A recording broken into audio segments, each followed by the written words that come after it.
Good evening, everyone. I welcome all the visitors watching today's conversation. My great honor is to welcome tonight Mr. Professor Reinhard Heinisch. He's a professor for comparative and Austrian politics at the Paris-Lodron University in Salzburg.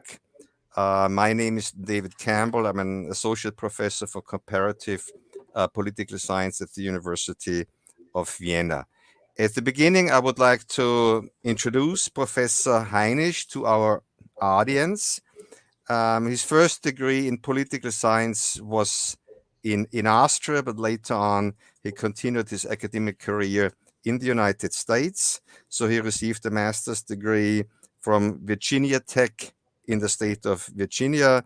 Later on, went for a PhD at Michigan State University.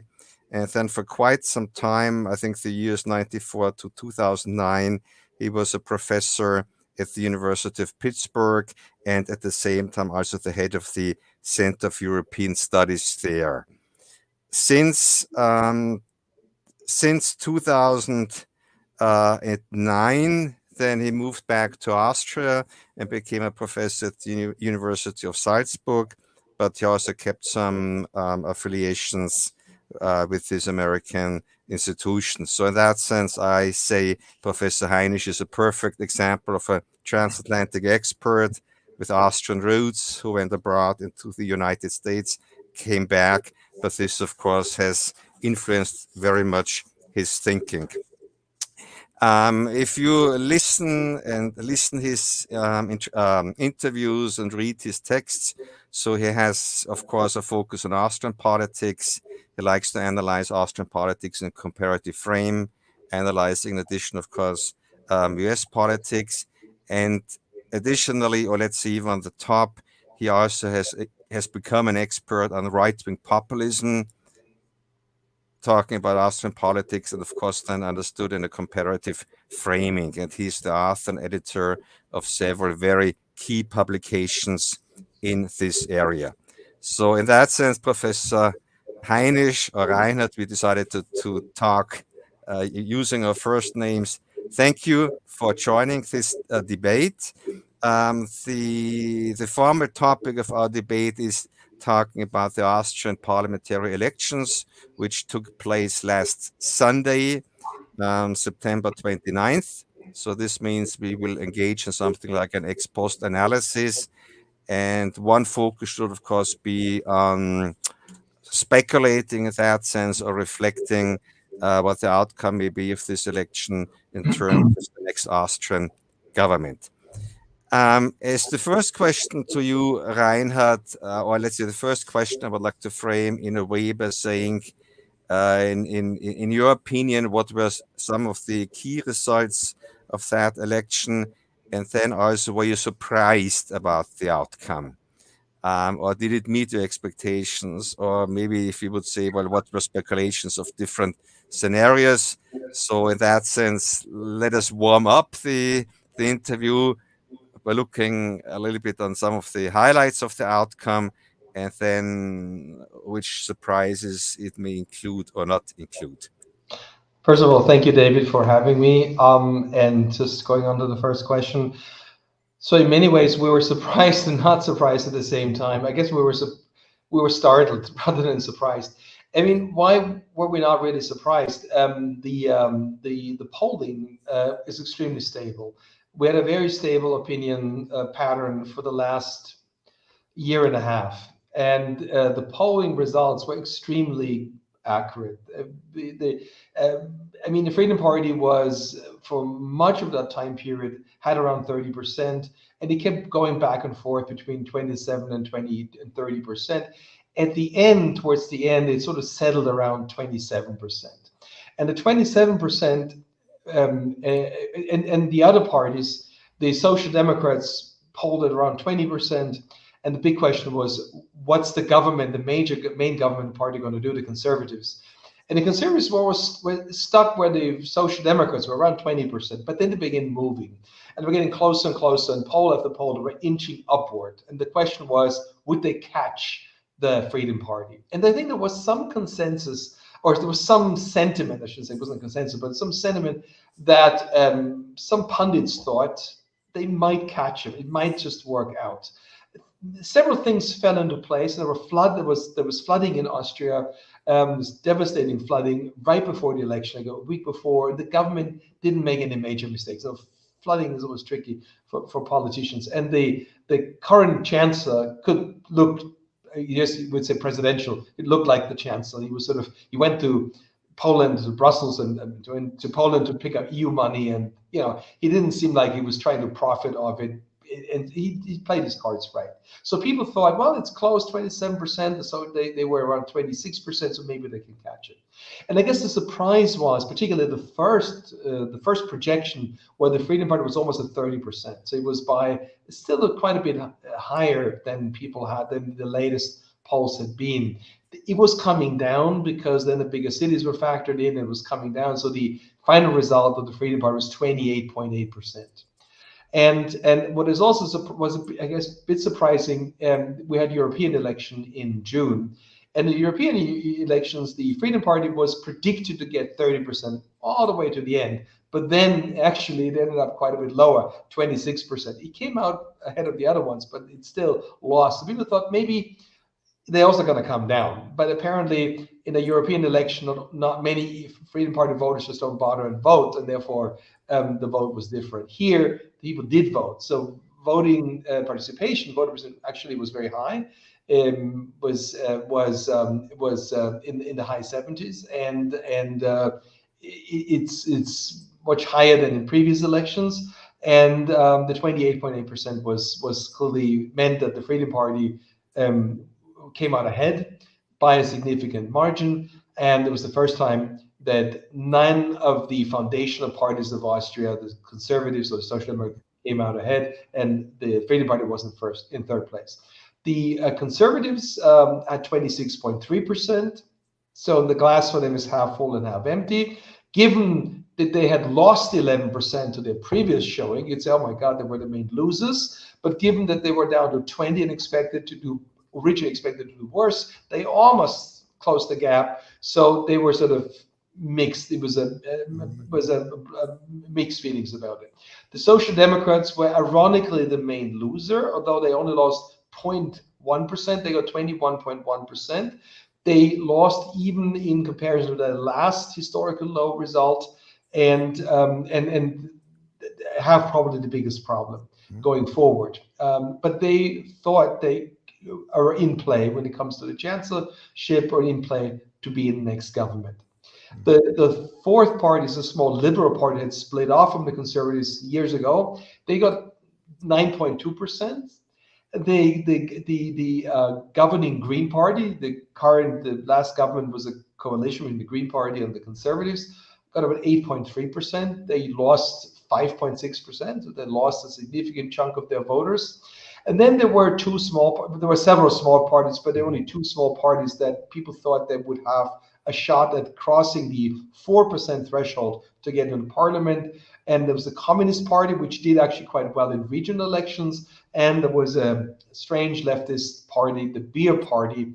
And there's no point to talk in detail about them. But they were at one point predicted to have 8%, and they had an abysmal campaign that made a lot of mistakes, and the small parties really found out that politics is hard, and they got only 2%. So 28, 26, 21, 9, and 8. And these parties now need to form a coalition. And just last thing about seats. So the Freedom Party, of course, now there's 183 members of the Austrian parliament. You need 92, half plus one seat, to form and have an absolute majority. And the Freedom Party has the largest chunk, 57. The Conservatives have 51. The Social Democrats have 41. The small party Neos is 18, and the Greens have 16. So technically, the Freedom Party and the Conservatives could have a very comfortable majority, but they've ruled out a coalition. At least the Conservatives said they wouldn't want to do a coalition with the leader of the Freedom Party, Mr. Kickl. The Conservatives could have a coalition with the Social Democrats, but it would have a very, very slim majority. It would be a minimum winning coalition of 1 seat, which would give every member of parliament the potential to blackmail their party in the government. So presumably, you either have a coalition between the 2 right-wing parties, the center-right and the radical right, or you have a coalition of 3 parties, a bit like in Germany. The Germans call it the traffic light coalition, of the Conservatives, the Social Democrats, and presumably NEOS, the Liberal Party. And that's sort of where things stand now. And probably the Freedom Party will be asked to try to form a government. And if they fail, and it looks like, I mean, there are indications that nobody wants to play with them, that then the Conservatives would be as the second largest party, would be asked to form a government, and then they would choose whoever where the price is best, and presumably with the other 3 parties. That's the situation right now. Well, we will talk about the prospects of the coalition formation process still late in our interview.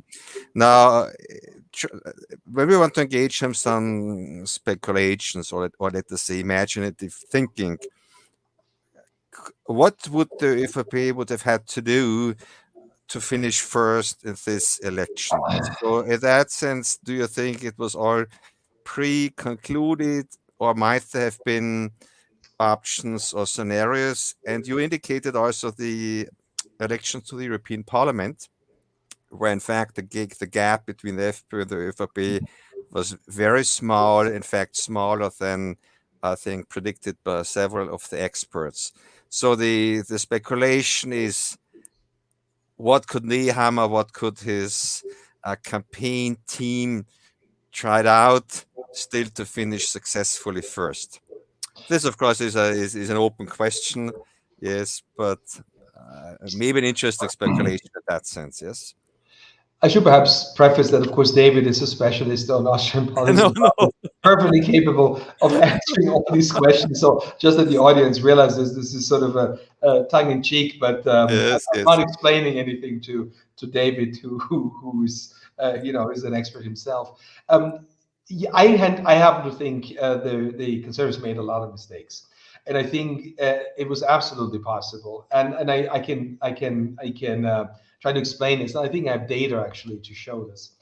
But I think we need to step back and understand the dynamic between the far right and the Conservatives. So I think if you want to save democracy, Europe, and I'm using this very glib now, and I know it's a lot more complicated, but it really comes down to the Conservative parties. And we also have to appreciate that the Conservative parties are under tremendous pressure, because there's a resurgent radical right that's putting tremendous pressure on the Conservatives. So the Conservatives have to somehow deal with this. So for lefties, it's often very easy to say, why don't the Conservatives just do X, Y, Z, or just don't play with the radical right?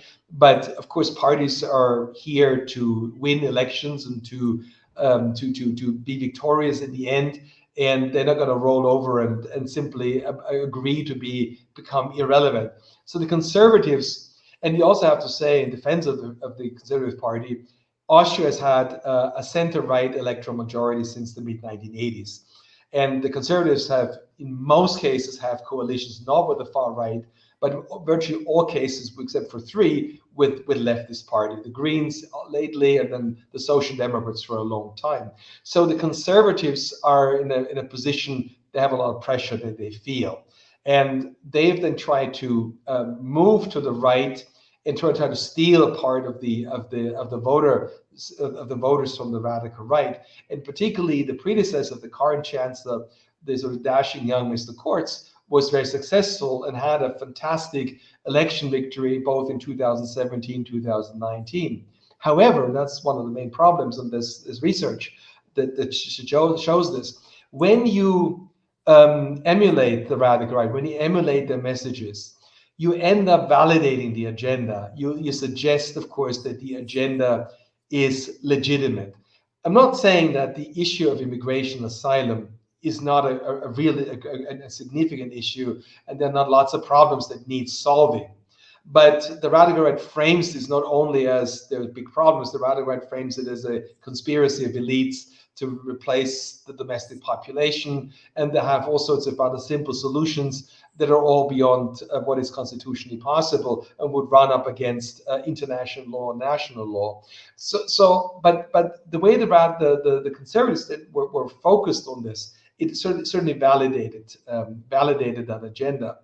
But then the problem is that the person who was associated, who was very effective in presenting this, had to step down in disgrace. There was a series of public corruption scandals which led to the ouster of that leader of the Conservative Party and the former chancellor. He was indicted and was also, in the first instance, sentenced. And his successor that had to deal with that legacy, but he was not the kind of person who could inspire the same kind of trust that he would approach that immigration issue quite in the same way as his predecessor. And voters who were concerned about this, found their way back to the radical right, and we can clearly see this fluctuation in the data. Number one. Number two, a more specific error was when we looked at data already a year ago with the Market Research Institute.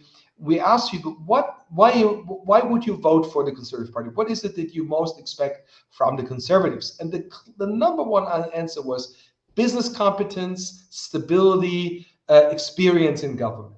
So the agenda would have been from the start, we signal we're the competent party, we're responsible, we're not radical left, we're not radical right, we represent the state, and we are solidly in the middle, and we will steer the ship of state in a solid direction.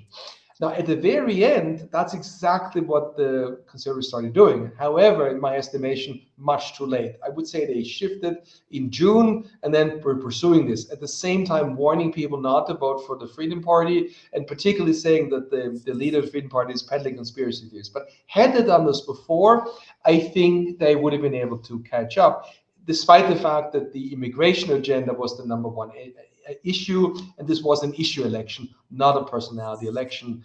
And even the chancellor was, as a motive, as an individual, had less than 10% voted for the Conservative Party because of the personality of the chancellor. So it was an issue election, but I think they should have earlier on settled on the strategy that they were ultimately pursuing. Mm-hmm. Well, I think that's very interesting now, of course, historical perspective. Now, this name, so to say, walked a little bit through your analysis like a ghost. So the predecessor leader of the Austrian conservatives was Sebastian Kurz. He was the front runner in 2019 and before, and these were two elections where actually the ÖVP catapulted itself into the first positioning, taking away a lot of votes from the FPÖ. Looking back, again, as on a comparative historical perspective, how do you see, or let's say, how would you try to explain this phenomenon, Sebastian Kurz? How typical or atypical was he as a leader for the ÖVP? How would the ÖVP may have transformed itself if he would have continued? Because in a certain sense, if we look at the election results of last Sunday, they are more similar to election outcomes before Sebastian Kurz took over the ÖVP. So in that sense, he was the person a little bit confusing certain conventional expectations. Yes. So what was Sebastian Kurz? Was he an exception?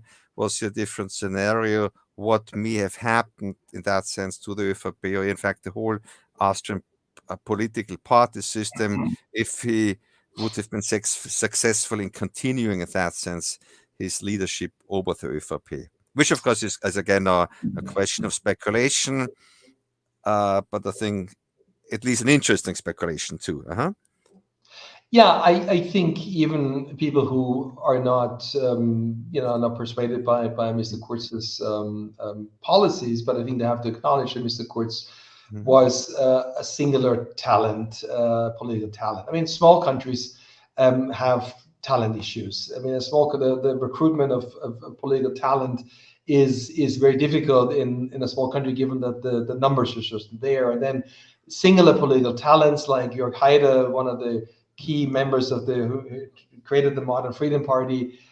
In many ways, they're extremely successful because they're alone, and there's few others to counteract them. In a larger country, there may be several, and that balances out in some ways. So what do I mean? So they are charismatic, they are masterful communicators, they have a vision or a sense, they're able to appeal to people on an emotional level, not just, and they're able to, they also have luck and have not only a strategy, but have a way of connecting with voters. And different leaders do it in different ways.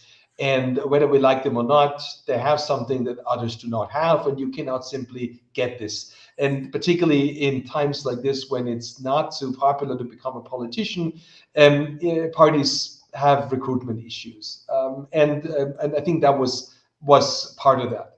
Now, the strategy of Mr. Kurz was also one that he had a number of advantages.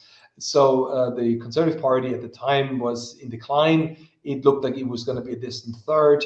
We're in a rather tired coalition as a junior partner, and Mr. Kurz had by far the most popular member of the previous cabinet.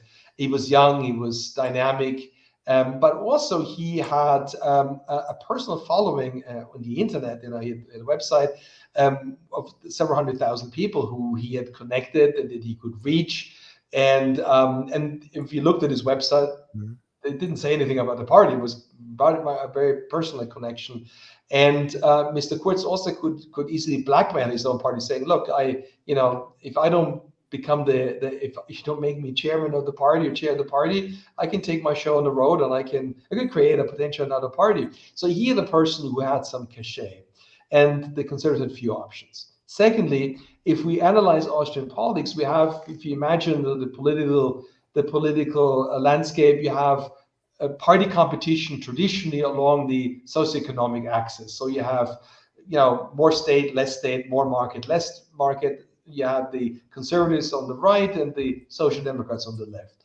But the much more dynamic axis, where we've seen much more competition and contestation over the last 30 years, is the sociocultural axis, where you have overall question of identity and self-realization, non-materialism, tradition.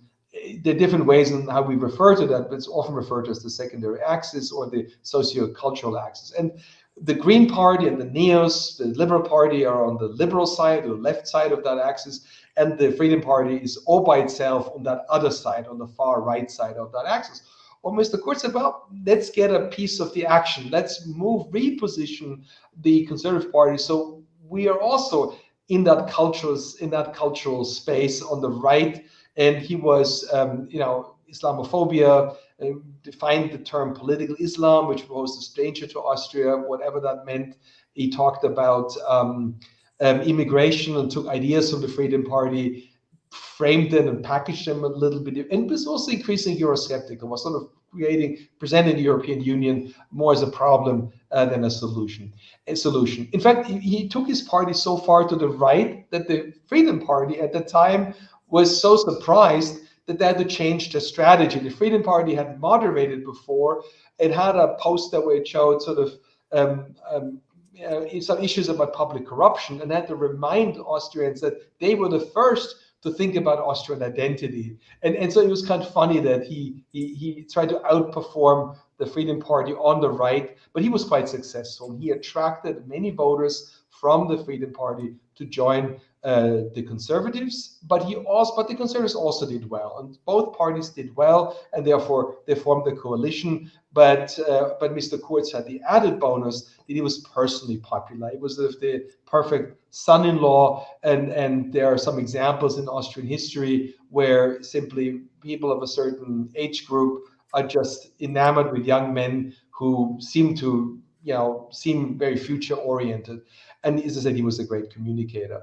Now, and I think he could have continued, and I'm sure, I don't know if he would have resolved many issues. I never thought his policies were very substantive or were particularly deep, but he was very skilled in sensing what mattered and to convince people to vote for him and trust him on these issues. And I'm sure had he run in these elections, it would have been not, his Freedom Party would have been less successful and the Conservatives would have been stronger.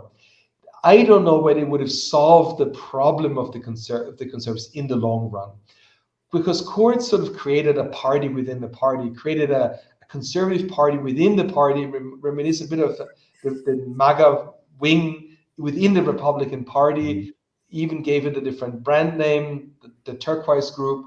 But there were also Christian Democrats in the Conservative Party and people who were not happy with this slide to the right. And there was quite a bit of tension in the party, and it's not inconceivable that down the line there could have been further splits, or it would have been more problematic if Kurz stumbled. And Kurz then did stumble, and the Conservative Party had the problems they then had. Without Kurz, they suddenly were facing reality, and it took Mr. Nehammer quite some time to gain a footing and sort of grow in stature into that role. And he has grown to some extent, but he's certainly no Kurz, and it's not clear that he will survive in the end. But we'll get to that. The coalition negotiations, it is a possibility, may be pushed out, but I that may not happen. It was very interesting to listen to your, in that sense, in-depth analysis. We cannot look into the head or the brain of Sebastian Kurz. Do you think that somehow he's still thinking possibly about something like a political comeback? And if so, how could he, or how may he stage, in that sense, an attempt of a political comeback? Yes. The reason I'm also asking this, but because he published, I think, his memoir, something like this, a year ago. And if you read these memoirs, they do not really sound like ex-post memoirs, but create more the impression of a political campaign program. Yes. So again, here, and of course, it's a pure speculation. In the back of his head, does he still have this option of maybe trying out something like a political comeback? And if so, how could he approach this? Yeah, I think so. I think when you talk to people in the Conservative Party, and I recently had several discussions with people, and this goes something like this. So they say, look, so far we've been focused on the cleavage, the main cleavage in our contestation as the Conservatives is with the left, is with the Social Democrats. But there are people who are saying increasingly, no, it's actually the radical right. And if you see that the radical right is your main competition, and you have a slice of the electorate that goes back and forth, and that slice that goes back and forth, it makes a difference whether you are emergent top or not. You need someone, so the argument, who has proven that they can keep the radical right at bay, and to bring those voters to the Conservatives who are not dyed-in-the-wool core radical right voters, but who are now fairly conservative and on the right, but they are within the constitutional limits. They would like to vote for a conservative party that they can relate to. And in that scenario, Mr. Kurz would be invited back.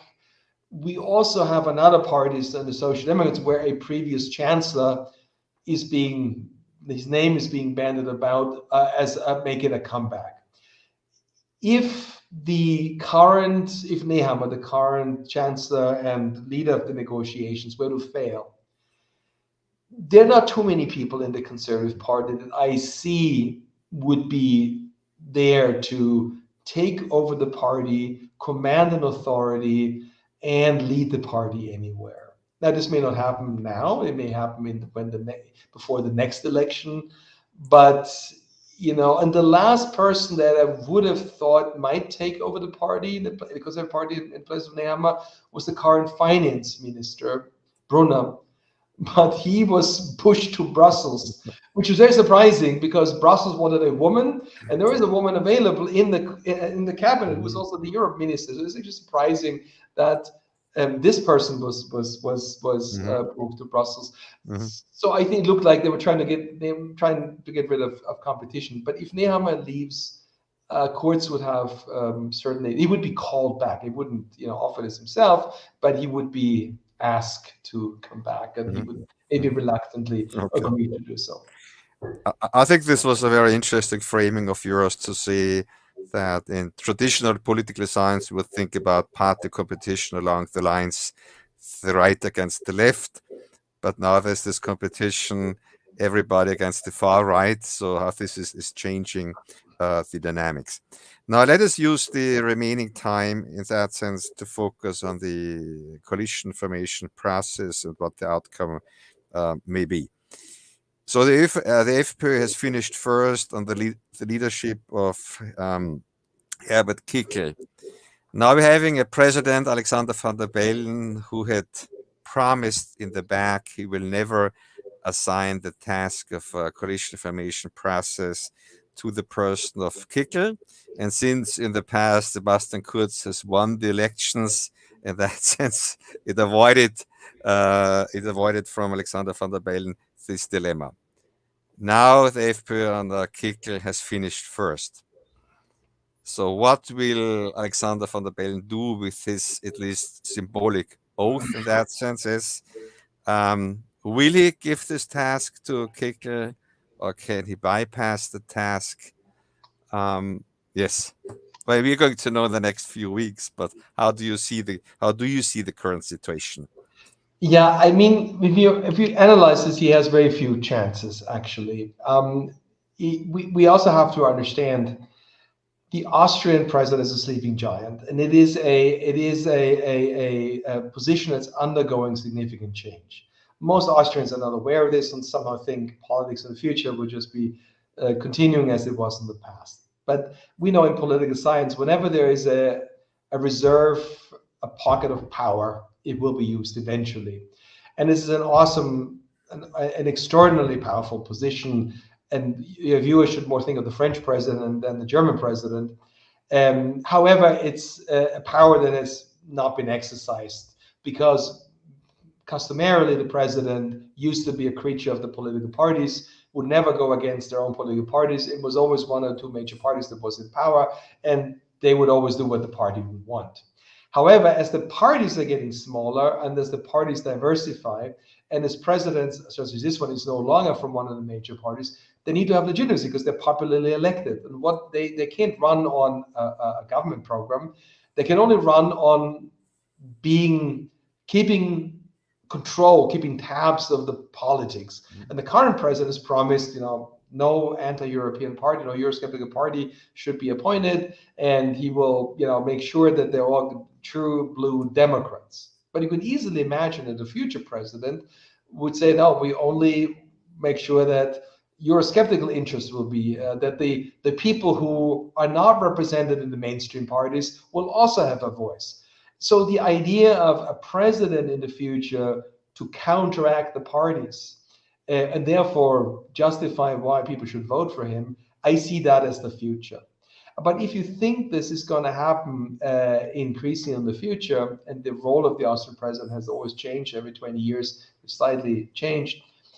If the current president now were to set a precedent by not allowing the party that came out ahead to try to form a government, I think we would see this next time, that simply that rule, that custom would simply be easily broken in the future.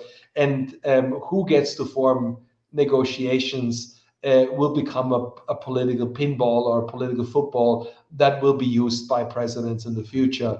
If parties are smaller, the differences are smaller, and the presidents are comparatively larger, if we imagine it. So I think he will have little choice and will probably entrust the Freedom Party with trying to form a government, but also hope and probably will have negotiations behind the scene that no other party will actually then take up the Freedom Party and will ultimately reject a government with the Freedom Party. Mm-hmm. And that is still probably the consensus that for all other parties, they would reject it, not necessarily because it's a firewall or it's a cordon sanitaire.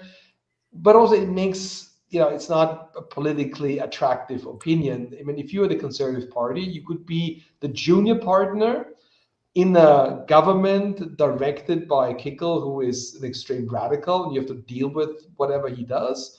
Or you could be the senior partner of a coalition of two other weaker parties. Mm-hmm. Now, the senior partner is always a great advantage of being the junior partner. Mm-hmm. Even if you ideologically overlap more with the Freedom Party and with the other two, but there are ways in which you could sort of negotiate around that. Mm-hmm. So that's the idea. And the other parties are simply, ideologically too far away from the radical right to wanting to form a government. And they probably be happy to be in government at all. So they're willing to, the Social Democrats probably have to climb down the furthest from their demands. But I still see that that's probably moving in that direction. And behind the scenes, the president certainly will facilitate this as well. Now, last point, the president can also strike individual people. The president will say, yes, to form a government, but not with this person, or not with that person. And there's precedents that happened before, that the president had ruled out several people of the Freedom Party in two previous governments. Mm-hmm. I mean, we do not know if Alexander von der Bellen is going to watch our conversation. I mean, technically, it's possible. He can do whatever he wants, of course. I mean, one other option he would have, at least in theory, is to take somebody from the Freedom Party to assign this task to that person, but not Kickl. Yes.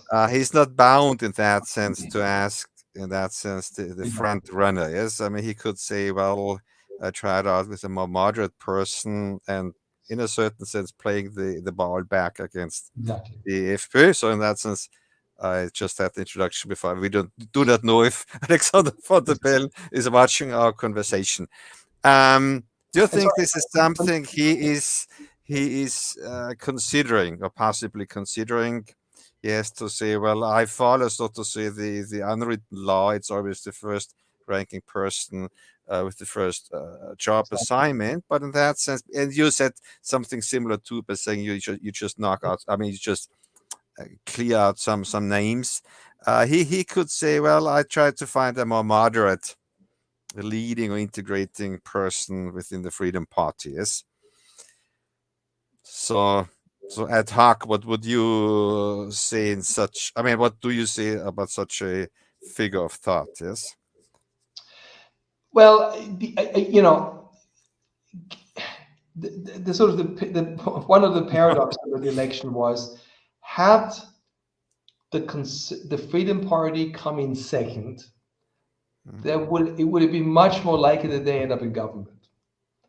And that's just because what you said, the scenario that Kickl could step aside and let someone else take over in government, and that's of course a way out, and that's certainly a possibility that could still happen. The issue is Kickl has so obviously won the election, and Kickl has so clearly advertised himself as a people's chancellor, the Volkskanzler, using sort of Nazi terminology. And the Freedom Party had done this before. So in 2000, we were in the same situation with the junior partner, but the then controversial party, the Haider, stepped aside and let someone else lead the Freedom Party into the government. And they ended up fighting the whole time. They ended up bickering. So even if Kickl stays the party leader and is the head of the faction in parliament, there will be different dynamics. That the government, just the role of being in government, you have to justify policies, you have to make compromises. It's just different than from when you're in opposition. There is clearly the danger that you would have a fight within the Freedom Party. I can just see the media. They ask Kickl, then they ask the Freedom Party minister in government, they go back to Kickl, and then they have the debate on television. And I'm sure Kickl is aware of this. Plus, he is, he can clearly claim that was his doing, his strategy. He was a unified party he led. So why would he step aside? Now, I think he can still do that, but it's not something that I think would come easily. It would only happen under certain circumstances. And I think there's some expectation in the Freedom Party that if the others form a government, it will not be a very stable government. It will be very unpopular, like in Germany, and it will fail, and then there will be new elections, and then the Freedom Party would win even bigger. I mean, that's one of the scenarios that you can hear when you talk to people of the Freedom Party. Okay, well, let us in that sense now go further through the options of the coalition formation. Yeah. In your opinion, is it more or less set that Herbert Kickl will not be willing to support a coalition with the conservatives if he's not the chancellor? Do you think is this completely out of the picture, or may there be some room to maneuver or flexibility to say that Kickl would offer the position of the chancellor to the ÖVP, in that sense, of course, Nehammer, and he's willing to be part of a coalition with a position different than the one of the chancellor? Is this, so to say, carved into stone, or do you think Kickl would be Nothing is etched in stone. Yes. There's also the possibility of a minority government tolerated by the Freedom Party for a certain time period. We've seen this with the radical right in Denmark. We saw this in Switzerland. We saw this in other countries as well. The government agrees to implement certain policies that the radical right wants, perhaps not at the extreme level. There are a number of ways in which this could be handled. So it's and Kickl himself might agree to join the government, to have someone else join the government. No, I think it is, but it's the lesser of several options, less likely option, but it's absolutely possible, and only time will tell. Particularly, we have to see how desperate the country gets, and after, if the rumor of new elections would surface, if there's no agreement at all, the calls will get louder to break the mold and do the unthinkable, to sacrifice yourself. I mean, the discourse and the public debate in 2 months, 3 months will be a different one if there's no resolution until then. And so, no, I would certainly not rule anything out. Absolutely. Okay. It's just... Okay. Now, the alternative scenario then, of course, is if there's no a blue and black coalition, would be where the conservatives would go together with the social democrats. Now, since you've said this only would be a minimum winning coalition, I think by one seat. So then, of course, a three-party coalition would be more likely. There are only two options, either with the liberal Neos or with the ecological Greens. Which of these two sub-scenarios, in your opinion, is more likely to have a coalition of conservatives and social democrats, either with the liberals or the Greens in the Austrian context? Yeah, the former is significantly more likely for obvious reasons. The first reason is that the Greens and the Conservatives just had a coalition that ended up in bad blood, that there was a lot of frictions, there were a lot of frustrations, and particularly Conservatives simply feel betrayed and aggrieved and angered by the Greens, and blame in part the poor performance of the government onto the Greens. The Greens were also instrumental in forcing Mr. Kurz to resign and protecting the investigations. The different prosecutors who are investigating the government. It was the Green Minister of Justice. The Corona policy, the health minister was Green. So, I mean, there's a lot of issues between. So I don't think the Conservatives want to go back to another government with the Greens. Also, the Greens are on the left. Why would the Conservatives want to have a coalition with two leftist parties? Neos is liberal and is left on cultural issues, but they're not left on economic issues. So economically, the Neos party, the liberals, are much closer on taxes, on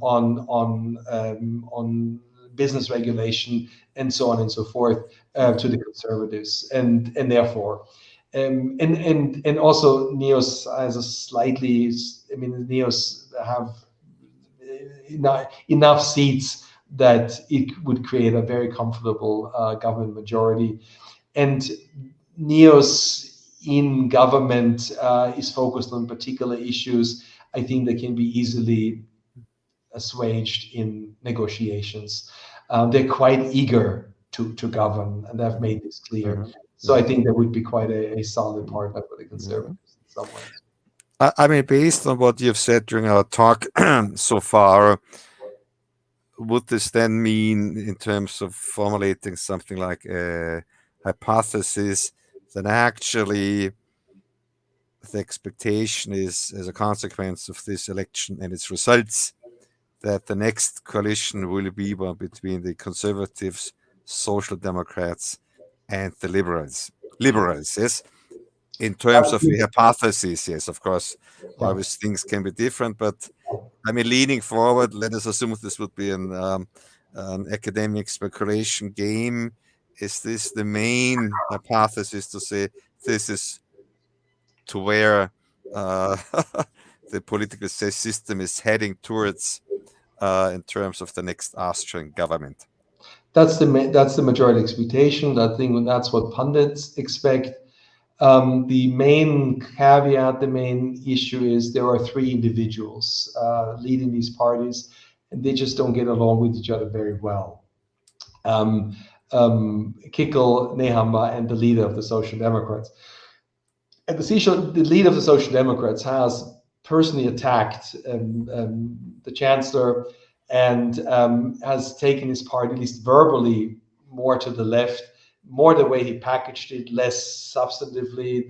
These policy positions would be long-standing policy positions of the Social Democrats, but the personal animosity. Also, when you watch the television debates, the debate between the Conservative leader and the Social Democratic leader was not.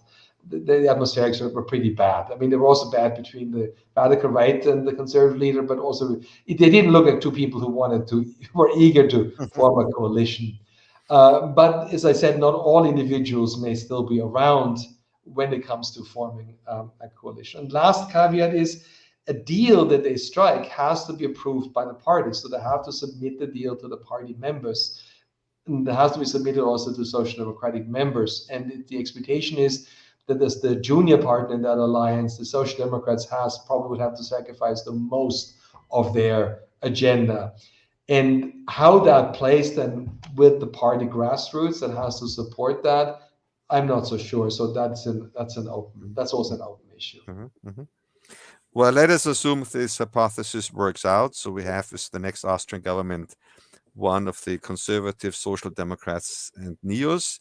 This then means, by definition, the Greens go into opposition and the Freedom Party will go into opposition.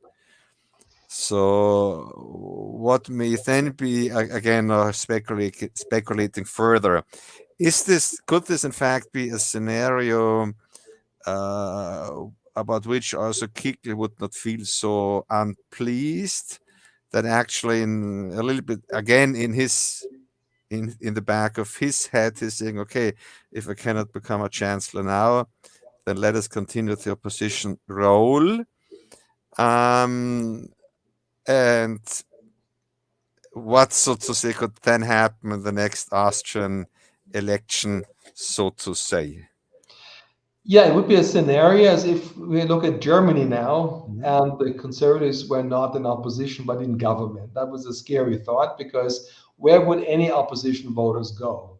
The main party they could go to, if they're not Green Party members, but they're not Green members, it would turn right. And therefore, the beneficiary of being the only significant or large opposition party would be the Freedom Party. So the assumption is that that the next government would be an awkward government of three very different parties that wouldn't be able to agree on a lot, because they have such different policy ideas, that all their voters would be disappointed. None of the parties would be able to prevail with their most important issues, and they would constantly fight with each other, and people would be disgusted and turn to the only major opposition party, the Freedom Party. And the Freedom Party would be the beneficiary of a strategy of excluding the Freedom Party.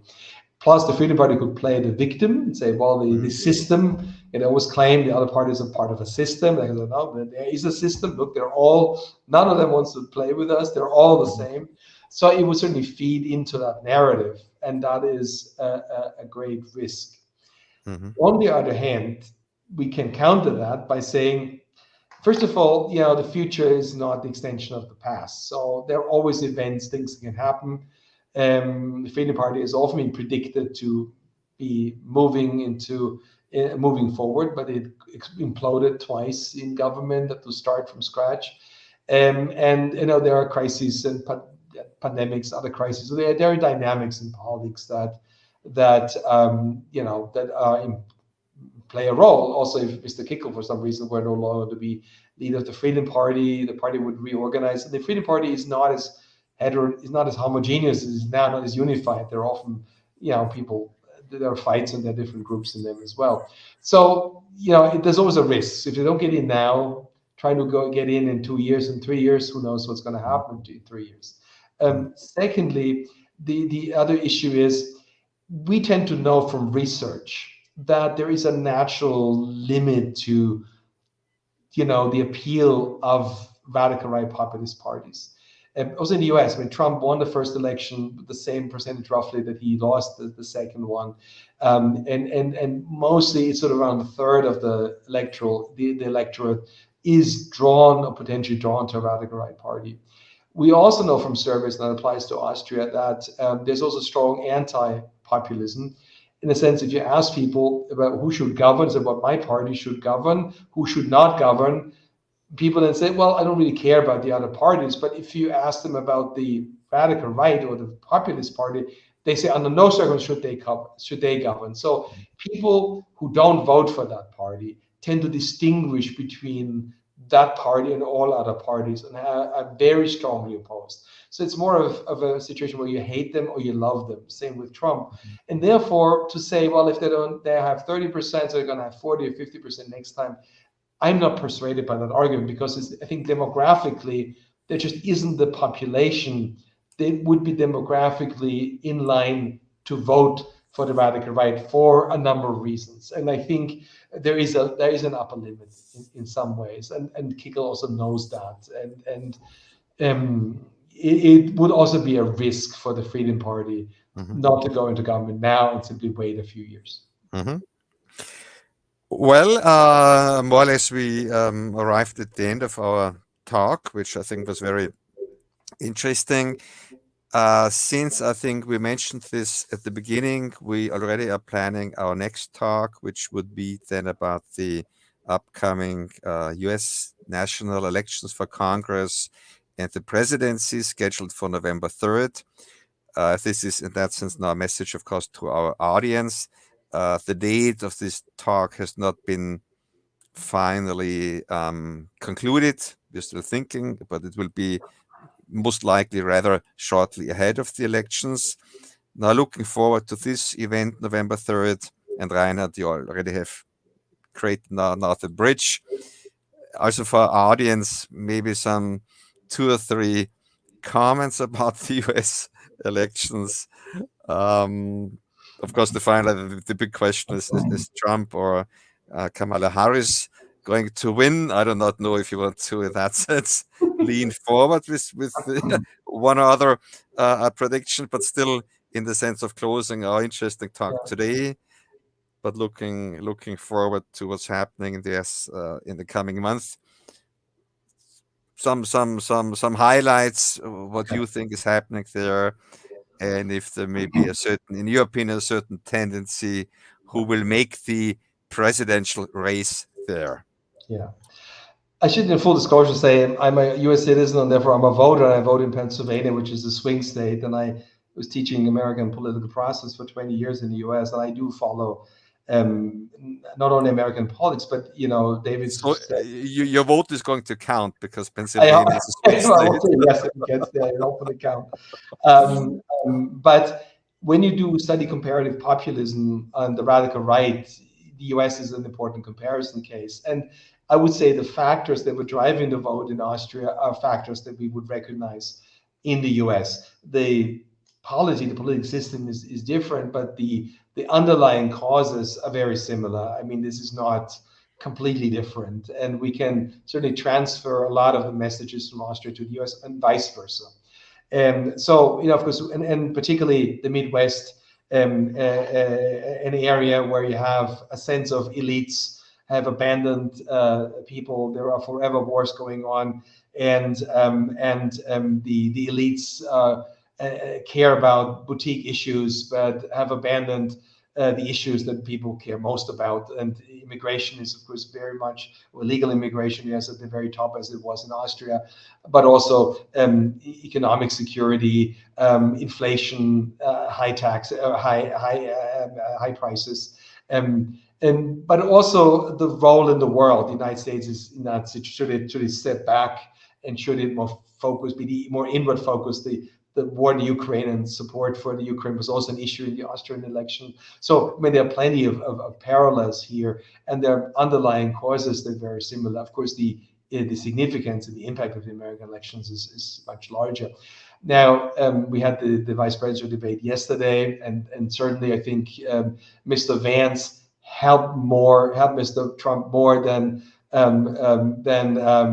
Tim Walz hurt Kamala Harris, but he clearly had a good night and made Trump sound very coherent.